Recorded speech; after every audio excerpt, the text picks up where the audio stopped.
2024 সরকার গঠনের পরে বিভিন্ন সময় আইন শৃঙ্খলা পরিস্থিতি, বাজার দ্রব্যমূল্যের ঊর্ধ্বগতি এবং বিভিন্ন ষড়যন্ত্র, অভ্যন্তরীণ এবং আন্তর্জাতিক ষড়যন্ত্রের বিরুদ্ধে এবং 31 দফা বাস্তবায়নের লক্ষ্যে আজকের এই জেলা বিএনপি কর্তৃক আয়োজিত ঝালকাঠিতে একটি ঐতিহাসিক সমাবেশ অনুষ্ঠিত হতে যাচ্ছে।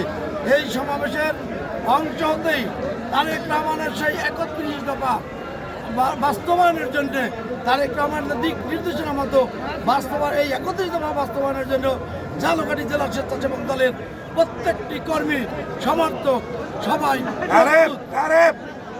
জি, ধন্যবাদ আপনাকে। দর্শক শুনছিলেন, আমরা কত কথা বলেছি, কিন্তু আমাদের জানিয়েছে তারেক রহমানের যে 31 দফা দাবি রয়েছে, সেই দাবি নিয়ে কিন্তু রাজপথে কিন্তু ওই 31 দাবি ঘোষণা আসার পর থেকে কিন্তু রাজপথে কিন্তু কাজ করে যাচ্ছে জেলা, উপজেলা, ইউনিয়ন, ওয়ার্ড পর্যায়ের তৃণমূল পর্যায়ের নেতা এবং কর্মীরা এই 31 দফা দাবি নিয়ে স্বেচ্ছাসেবক দলের পক্ষ থেকে। ফাহমিল ইসলাম সাকি, লাইভ টিভি, ঝালকাঠি।